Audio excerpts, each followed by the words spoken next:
नमस्कार दोस्तों, गायत्री अकादमी में आपका स्वागत है। तो चलिए स्टार्ट करते हैं। आज का पहला प्रश्न, निम्नलिखित में से कौन इनपुट डिवाइस नहीं है? माउस, स्कैनर, प्रिंटर, उपर्युक्त सभी। Answer printer. इनपुट डिवाइस का उपयोग कंप्यूटर सिस्टम में डेटा या कमांड इनपुट करने के लिए किया जाता है। प्रिंटर को इनपुट डिवाइस नहीं माना जाता है क्योंकि इसका उपयोग कागज़ या मीडिया पर आउटपुट जैसे टेक्स्ट या इमेज बनाने या प्रिंट करने के लिए किया जाता है। इसीलिए सही उत्तर प्रिंटर है। अब अगला प्रश्न, कोरल ड्रा में कौन सा फाइल फॉर्मेट निर्यात किया जा सकता है? जेपीईजी, पीएनजी, जीआईएफ, उपर्युक्त सभी। आंसर उपर्युक्त सभी। उपर्युक्त सभी कोरल ड्रा में निर्यात किए जा सकने वाले फाइल प्रारूप जेपीईजी, पीएनजी और जीआईएफ है। अब अगला प्रश्न, निम्नलिखित में से कौन सा रंग रहस्यमय माना जाता है? काला, नीला, नारंगी, बैंगनी। आंसर काला। व्याख्या, काले रंग को रहस्यमय माना जाता है क्योंकि इसे अक्सर अज्ञात, अंधकार और गोपनीयता से जोड़ा जाता है।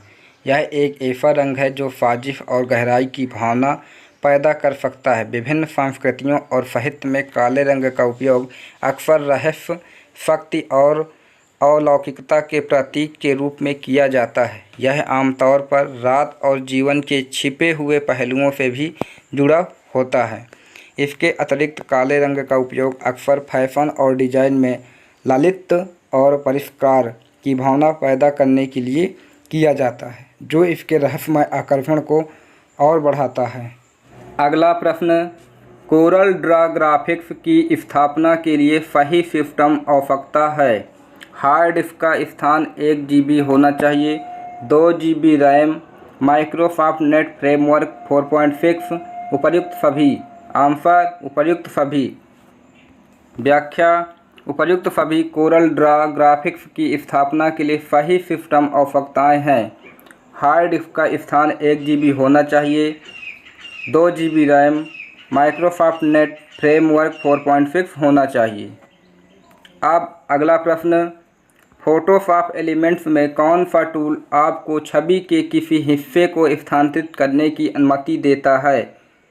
Answer move tool. Option A. Photoshop elements में मूव टूल आपको छवि के हिस्से को स्थानांतरित करने की अनुमति देता है। इस टूल का उपयोग छवि के चयनित क्षेत्र को चुनने और नए स्थान पर खींचने के लिए किया जाता है। इसका उपयोग आमतौर पर वस्तुओं को फिर से रखने, रचना को समायोजित करने या छवि के भीतर विभिन्न तत्वों को स्थानांतरित करने और व्यवस्थित करके कोलाज बनाने के लिए किया जाता है। अब अगला प्रश्न, ड्राइंग डैश विभिन्न पेज लेआउट और स्टाइल सेटिंग्स को शामिल करके किसी भी ड्राइंग की उपस्थिति और लेआउट को नियंत्रित करता है। रंग प्रबंधन, टेम्पलेट्स, टेक्स्ट का प्रारूपण, लेंस वाली वस्तुएं। Answer templates. Option B. Drawing template विभिन्न पेज लेआउट और स्टाइल सेटिंग शामिल करके किसी भी ड्राइंग की उपस्थिति और लेआउट को नियंत्रित करते हैं। अब अगला प्रश्न, मुद्रित दस्तावेजों में कौन सा फोटोग्राफी फाइल प्रारूप आम है? JPEG, GIF, TIFF, AVL. Answer TIFF. TIFF, जिसका मतलब है टैग इमेज फाइल फॉर्मेट, एक कंप्यूटर फाइल है जिसका उपयोग रास्टर ग्राफिक्स और छवि जानकारी संग्रहित करने के लिए किया जाता है। फोटोग्राफरों के बीच पसंदीदा टीआईएफएफ संपादन से पहले उच्च गुणवत्ता वाली छवियों को संग्रहित करने का एक आसान तरीका है, यदि आप हानिपूर्ण फाइल फॉर्मेट से बचना चाहते हैं। अब अगला प्रश्न, निम्नलिखित में से कौन परिप्रेक्ष्य और आकृति को जोड़ने से विभिन्न वस्तुओं में गहराई का भ्रम पैदा हो सकता है? ड्रॉप शैडो, बेवेल, एक्सट्रूजन, उपर्युक्त सभी। आंसर उपर्युक्त सभी। उपर्युक्त सभी ड्रॉप शैडो, बेवेल, एक्सट्रूजन, परिप्रेक्ष्य और आकृति को जोड़ने से विभिन्न वस्तुओं में गहराई का भ्रम पैदा हो सकता है। अब अगला प्रश्न, निम्नलिखित में से कौन आपको अपनी छवि के दृश्य को बड़ा या छोटा करने की अनुमति देता है? आंसर जूम टूल या control plus control minus. Option C. व्याख्या, आपको जूम टूल या कंट्रोल प्लस या कंट्रोल माइनस अपनी छवि के दृश्य को बड़ा या छोटा करने की अनुमति देता है। इस टूल का उपयोग आमतौर पर इमेज एडिटिंग सॉफ्टवेयर में किसी छवि के विशिष्ट क्षेत्रों को करीब से देखने या जूम आउट करने और छवि को उसकी संपूर्णता में देखने के लिए किया जाता है। जूम टूल या कीबोर्ड शॉर्टकट की से कंट्रोल प्लस या कंट्रोल माइनस का उपयोग करके आप अपनी ज़रूरतों के हिसाब से जूम लेवल को आसानी से एडजस्ट कर सकते हैं और अपनी छवि पर ज़्यादा प्रभावी ढंग से काम कर सकते हैं। अब अगला प्रश्न है, कलर मैनेजमेंट सिस्टम को और क्या कहा जाता है? Answer colour engine. Colour management system को कलर इंजन के नाम से भी जाना जाता है। अब अगला प्रश्न, प्रभावी प्रकाशन बनाने के नियम क्या हैं? रंग संगति, डिजाइन सिद्धांत, डेस्कटॉप प्रकाशन नियम, प्रकाशन मानक। आंसर डिजाइन सिद्धांत। Option B. दिया गया उत्तर डिजाइन सिद्धांत सही विकल्प है क्योंकि यह प्रश्न के विषय से मेल खाता है जो प्रभावी प्रकाशन बनाने के नियमों के बारे में है। डिजाइन सिद्धांत दिशा निर्देश है जो दिखने में आकर्षक और सुव्यवस्थित प्रकाशन बनाने में मदद करते हैं। इन सिद्धांतों में संतुलन, विपरीतता, एक और पदानुक्रम जैसी अवधारणाएं शामिल हैं। आपको बता दें कि जो सौंदर्य की दृष्टि से मन भावन और प्रभावी डिजाइन बनाने के लिए आवश्यक है, इसीलिए प्रकाशनों की सफलता सुनिश्चित करने में डिजाइन सिद्धांत महत्वपूर्ण भूमिका निभाते हैं। अब अगला प्रश्न, कितनी रंग प्रबंधन सेटिंग्स हैं? 2 प्रकार, 3 प्रकार, 4 प्रकार, 5 प्रकार। आंसर 2 प्रकार। रंग प्रबंधन सेटिंग्स 2 प्रकार की हैं। अब अगला प्रश्न, निम्नलिखित में से कौन डेस्कटॉप पब्लिशिंग में उपयोग किए जाने वाले प्रोग्रामों में शामिल नहीं है? Adobe Photoshop, WordPress, Adobe InDesign, Microsoft Publisher. Answer WordPress. Option B. व्याख्या, वर्डप्रेस और माइक्रोसॉफ्ट एक्सेल डेस्कटॉप पब्लिशिंग में उपयोग किए जाने वाले प्रोग्रामों में शामिल नहीं है, जबकि डेस्कटॉप पब्लिशिंग में उपयोग किए जाने वाले प्रोग्रामों में adobe Photoshop, adobe InDesign, Microsoft publisher और क्वार्क एक्सप्रेस शामिल हैं। इसीलिए ये प्रोग्राम डेस्कटॉप प्रकाशन में उपयोग किए जाते हैं। एडोब फोटोशॉप एक शक्तिशाली छवि संपादन सॉफ्टवेयर है जो उपयोगकर्ताओं को छवियों में हेरफेर करने और उन्हें बढ़ाने की अनुमति देता है। एडोब इनडिजाइन एक लेआउट डिजाइन सॉफ्टवेयर है जिसका उपयोग प्रिंट और डिजिटल प्रकाशन बनाने के लिए किया जाता है। आपको बता दें कि माइक्रोसॉफ्ट पब्लिशर एक डेस्कटॉप प्रकाशन प्रोग्राम है जो उपयोगकर्ताओं को ब्रोशर, न्यूज़लेटर और फ्लायर्स जैसे पेशेवर दिखने वाले दस्तावेज बनाने की अनुमति देता है। क्वार्क एक्सप्रेस सॉफ्टवेयर का उपयोग जटिल पृष्ठ लेआउट बनाने और संपादित करने के लिए किया जाता है। अब अगला प्रश्न, वेब पर आमतौर पर किस फोटो फाइल प्रारूप का उपयोग किया जाता है? JPEG, GIF, TIFF, MOV। Answer JPEG। Option A. JPEG, जिसे फाइल एक्सटेंशन JPG या .jpeg के साथ देखा जाता है, का अर्थ है संयुक्त फोटोग्राफिक विशेषज्ञ समूह, joint photographic expert group JPEG, जो उस समूह का नाम है जिसने JPEG मानक बनाया है। अब अगला प्रश्न, निम्नलिखित में से कौन सा से रंग प्रबंधन सेटिंग प्रकार है? दस्तावेज रंग सेटिंग, डिफ़ॉल्ट सेटिंग, ए और बी दोनों, हार्डवेयर सेटिंग। आंसर ए और बी दोनों। दस्तावेज रंग सेटिंग और डिफ़ॉल्ट सेटिंग दोनों रंग प्रबंधन सेटिंग के प्रकार हैं। अगला प्रश्न, दस्तावेज़ों और प्रकाशनों के उत्पादन के लिए पेशेवर रूप से इस्तेमाल किया जाने वाला पहला डिजिटल डेस्कटॉप प्रकाशन सॉफ्टवेयर कौन सा है? कोरल वेचुरा संस्करण 8, मैक पब्लिशर, एडोब इनडिजाइन, उपर्युक्त में से कोई नहीं। आंसर कोरल वेचुरा संस्करण 8, ऑप्शन ए।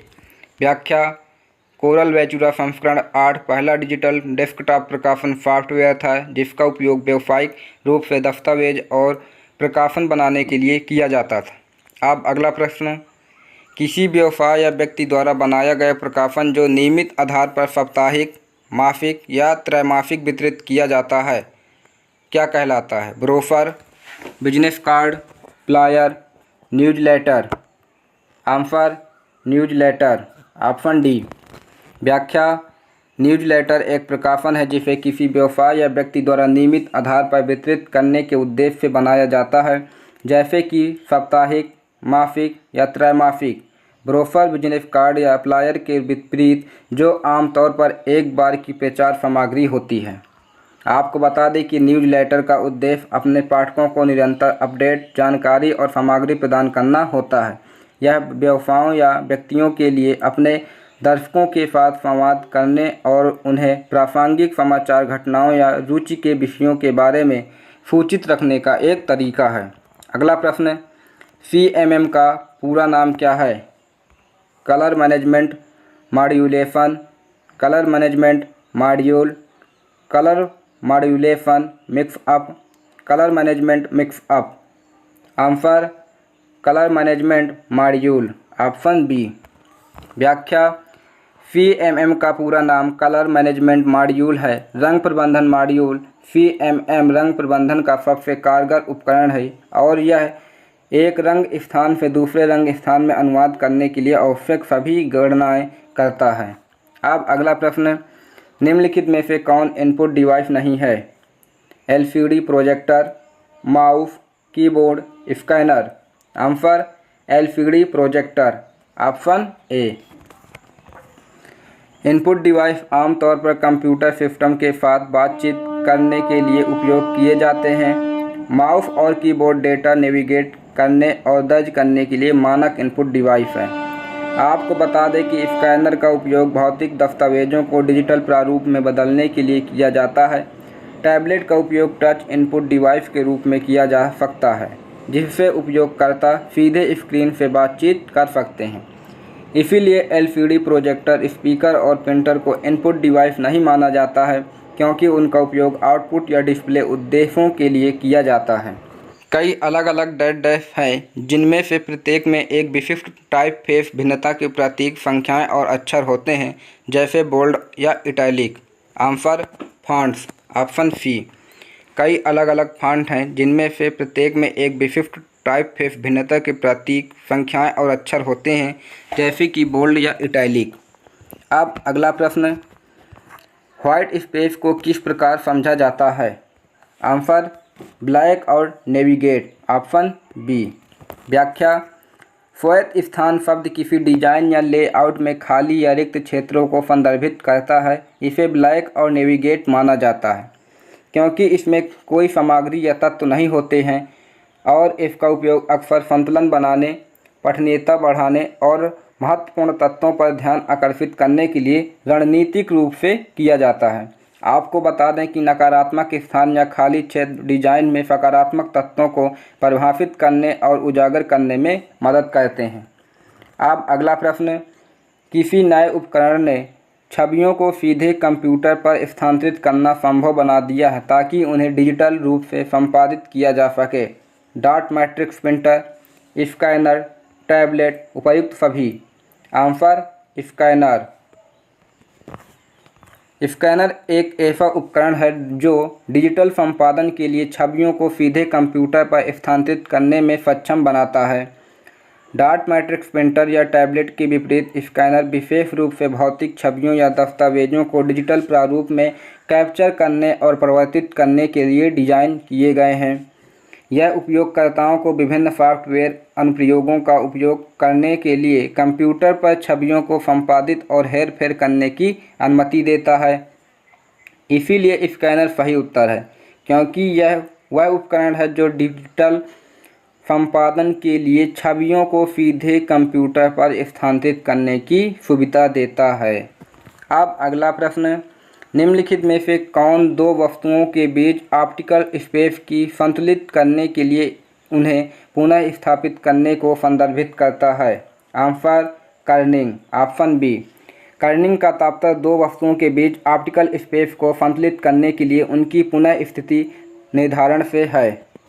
अब अगला प्रश्न, किसी व्यवसाय या व्यक्ति द्वारा किसी घटना के बारे में विज्ञापन देने या जानकारी देने के लिए इस्तेमाल किए जाने वाला एक पृष्ठ का दस्तावेज है?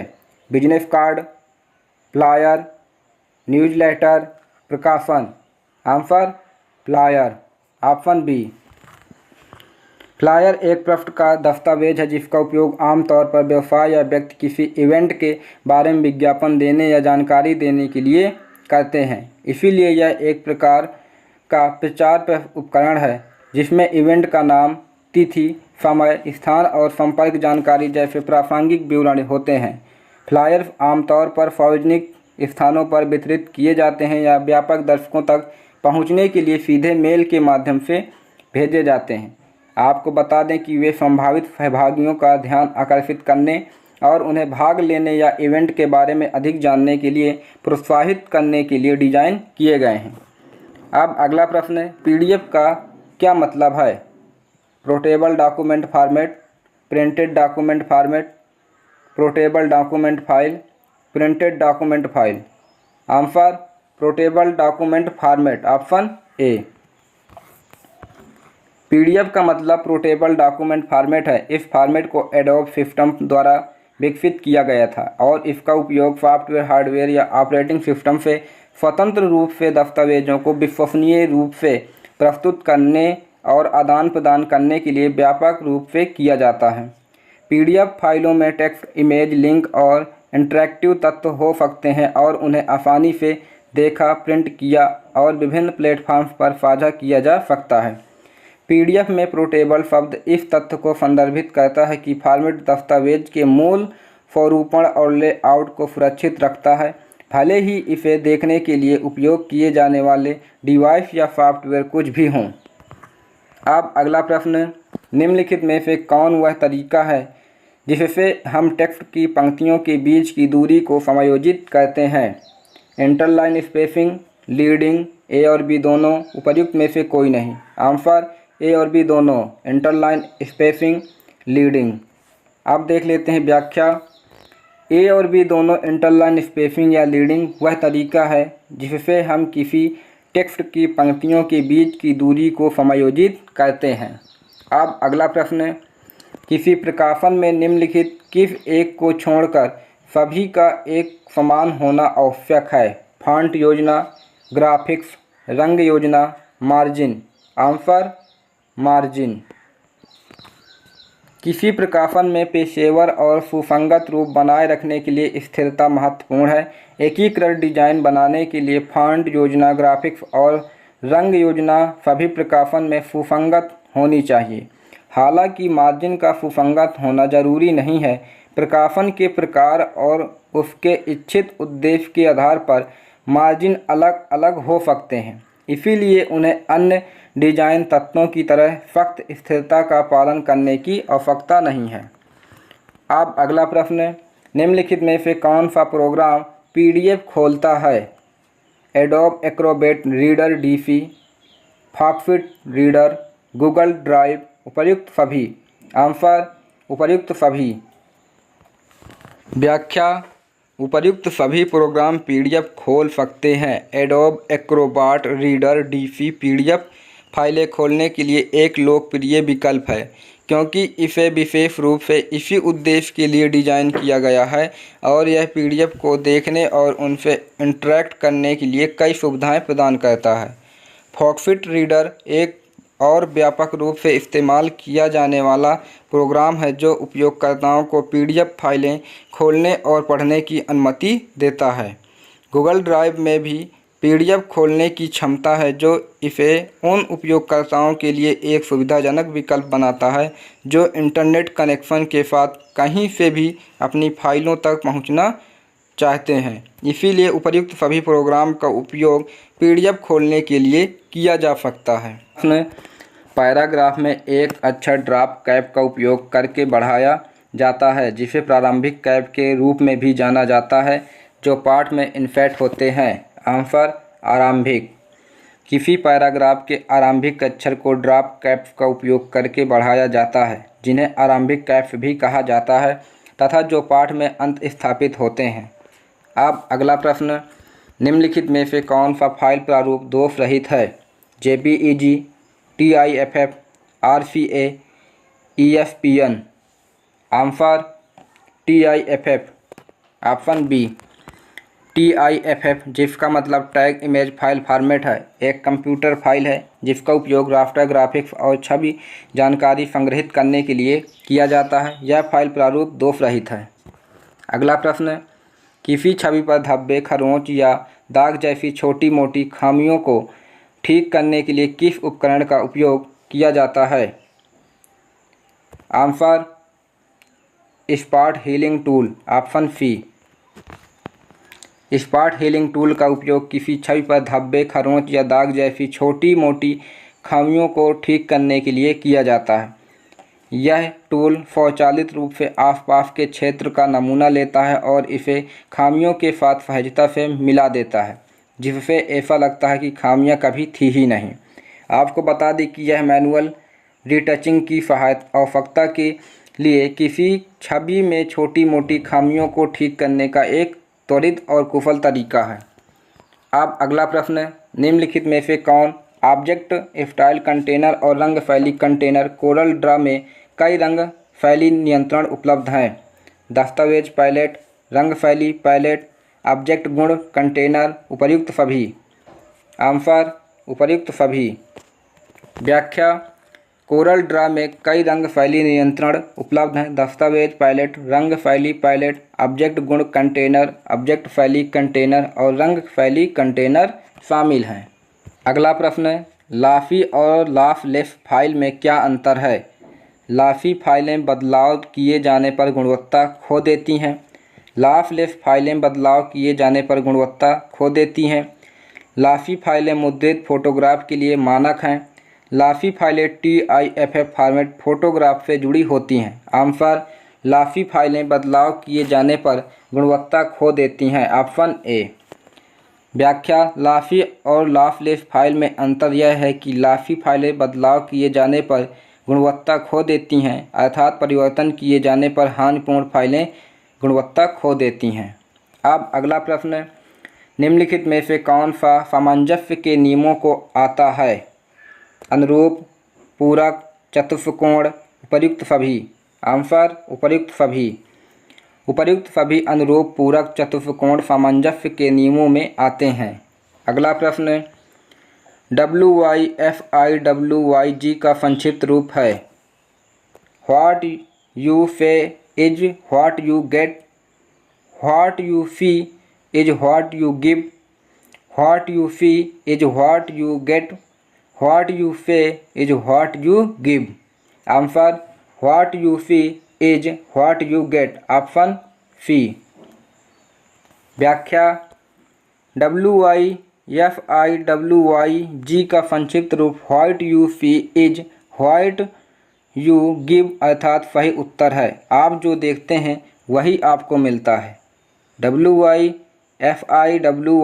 एक ऐसा शब्द है जिसका इस्तेमाल आमतौर पर कंप्यूटिंग में किसी सिस्टम या सॉफ्टवेयर का वर्णन करने के लिए किया जाता है, जो उपयोगकर्ताओं को संपादन करते समय अंतिम आउटपुट का पूर्वावलोकन देखने की अनुमति देता है। दूसरे शब्दों में, संपादन के दौरान स्क्रीन पर प्रदर्शित सामग्री प्रिंट या प्रकाशित होने पर बिल्कुल वैसी ही दिखाई देगी। आपको बता दें कि इस शब्द का इस्तेमाल अक्सर वर्ड प्रोसेसर, वेबसाइट बिल्डर और ग्राफिक्स डिज़ाइन सॉफ्टवेयर में किया जाता है, ताकि यह सुनिश्चित किया जा सके कि स्क्रीन पर आप जो देखते हैं वह अंतिम परिणाम को सटीक रूप से दर्शाता है। अब अगला प्रश्न, किसी संगठन या व्यक्ति द्वारा विज्ञापन देने या फ्लायर की तुलना में अधिक दीर्घकालिक प्रकृति की जानकारी प्रदान करने के लिए उपयोग किया जाता है? Brochure, business card, flyer, newsletter. Answer brochure, option A. Brochure एक प्रकार की मुद्रित सामग्री है जिसका उपयोग संगठनों या व्यक्तियों द्वारा अधिक दीर्घकालिक प्रकृति की जानकारी का विज्ञापन करने या प्रदान करने के लिए किया जाता है। इसीलिए फ्लायर के विपरीत, जिसका उपयोग आमतौर पर अल्पकालिक प्रचार या आयोजनों के लिए किया जाता है, ब्रोफर को किसी उत्पाद, सेवा या संगठन के बारे में अधिक विस्तृत जानकारी प्रदान करने के लिए डिजाइन किया गया है। आपको बता दें कि इसका उपयोग अक्सर सुविधाओं, लाभों और विशिष्टताओं को प्रदर्शित करने के लिए किया जाता है और इसमें प्रस्तुति को बढ़ाने के लिए चित्र, चार्ट और अन्य दृश्य तत्व शामिल हो सकते हैं। कुल मिलाकर एक ब्रोशर विपणन और संचार उद्देश्यों के लिए एक व्यापक और सूचनात्मक उपकरण के रूप में कार्य करता है। अब अगला प्रश्न, रंग योजनाएं निम्नलिखित में से कौन हैं? उनमें केवल एक रंग भिन्नता होती है, इसीलिए वे बहुत चिकनी होती हैं। आंसर एक वर्णी, ऑप्शन सी। रंग योजनाएं जो मोनोक्रोमैटिक एक्रोवर्णी होती हैं, जिनमें केवल एक रंग भिन्नता होती है, इसीलिए वे बहुत चिकनी होती हैं।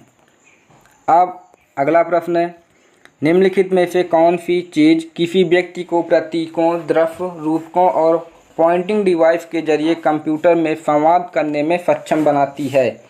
GUI, CGI, VFX, उपरोक्त सभी। Answer GUI, graphical user interface. व्याख्या, GUI ग्राफिकल यूजर इंटरफेस किसी व्यक्ति को प्रतीकों, विजुअल रूपकों और पॉइंटिंग डिवाइस के माध्यम से कंप्यूटर से संवाद करने में सक्षम बनाता है। यह कंप्यूटर के कार्यों का एक विजुअल प्रतिनिधित्व प्रदान करता है और उपयोगकर्ताओं को आइकन, बटन और मेनू पर क्लिक करके सिस्टम के साथ बातचीत करने की अनुमति देता है। GUI उपयोगकर्ताओं के लिए कंप्यूटर को नेविगेट करना और संचालित करना आसान बनाता है, क्योंकि वे कमांड लाइन इंटरफेस की तुलना में अधिक सहज और उपयोगकर्ता के अनुकूल अनुभव प्रदान करते हैं। CGI कंप्यूटर जनरेटेड इमेजरी और VFX विजुअल इफेक्ट कंप्यूटर के साथ संचार से संबंधित नहीं है और इसमें प्रतीकों या पॉइंटिंग डिवाइस के माध्यम से बातचीत शामिल नहीं है।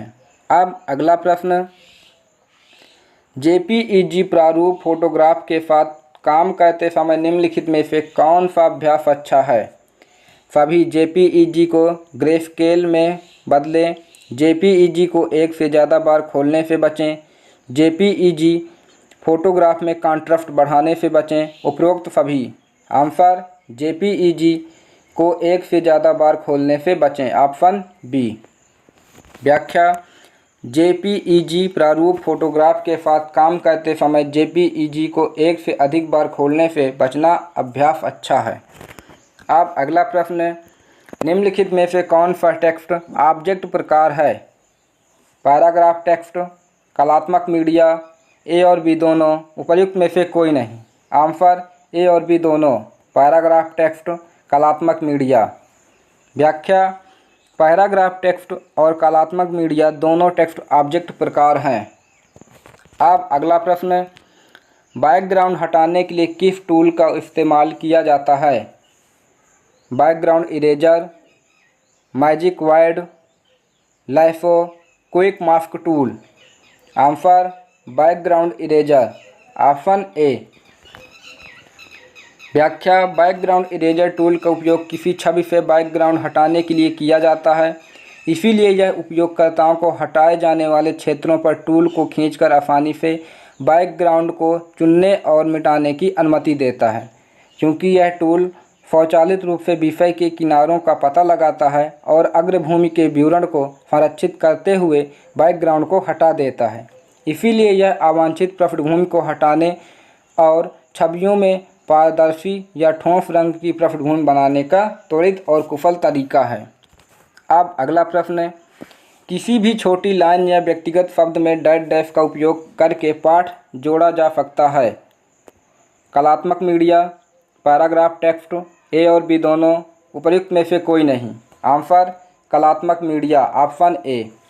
कलात्मक मीडिया का उपयोग करके किसी भी छोटी पंक्ति या व्यक्तिगत शब्द में पाठ जोड़ा जा सकता है। अगला प्रश्न, प्रकाशन का प्रकार जिसमें कंपनी या व्यक्ति का नाम और लोगो, पता, फ़ोन नंबर, ईमेल पता, वेबसाइट और फैक्स नंबर शामिल हो क्या कहलाता है? Business card, letter head, brochure, newsletter. Answer letter head, option B. व्याख्या: लेटर हेड एक प्रकार का प्रकाशन है जिसमें कंपनी या व्यक्ति का नाम और लोगो, साथ ही उनका संपर्क विवरण जैसे पता, फ़ोन नंबर, ईमेल पता, वेबसाइट और फैक्स नंबर शामिल होता है।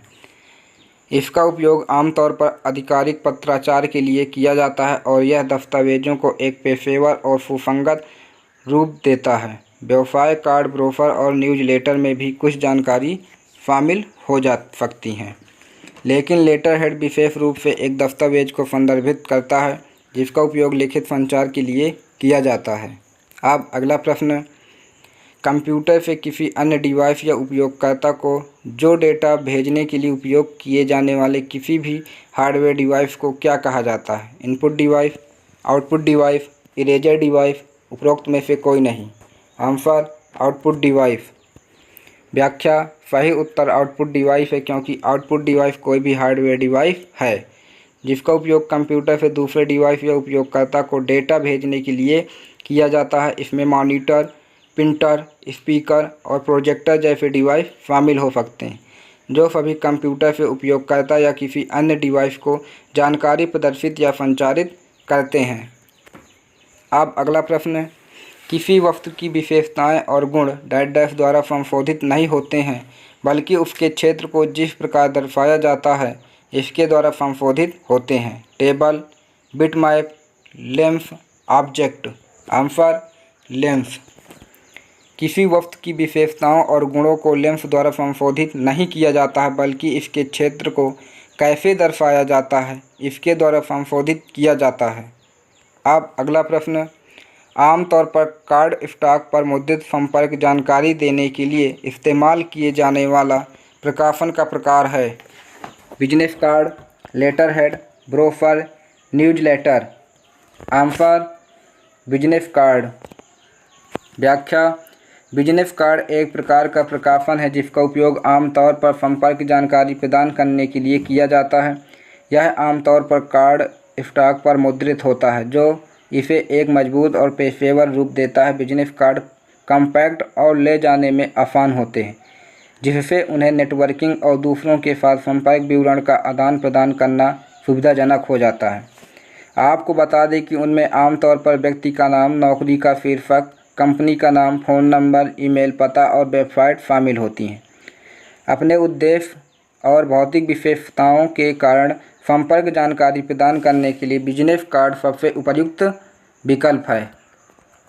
अगला प्रश्न, निम्नलिखित में से कौन लेंस का उपयोग करके हम किसी वस्तु की चमक और अंधेरे को समायोजित कर सकते हैं? Answer brighten. ऑप्शन सी।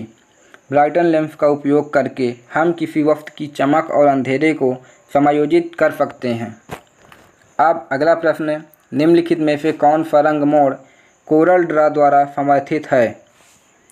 CMYK रंग 32 बिट, लाइव रंग 32 बिट, पायलट 8 बिट, उपर्युक्त सभी। आंसर उपर्युक्त सभी। उपर्युक्त सभी CMYK रंग 32 बिट, लाइव रंग 32 bit, pilot 8 bit, Corel Draw द्वारा रंग मोड समर्थित है।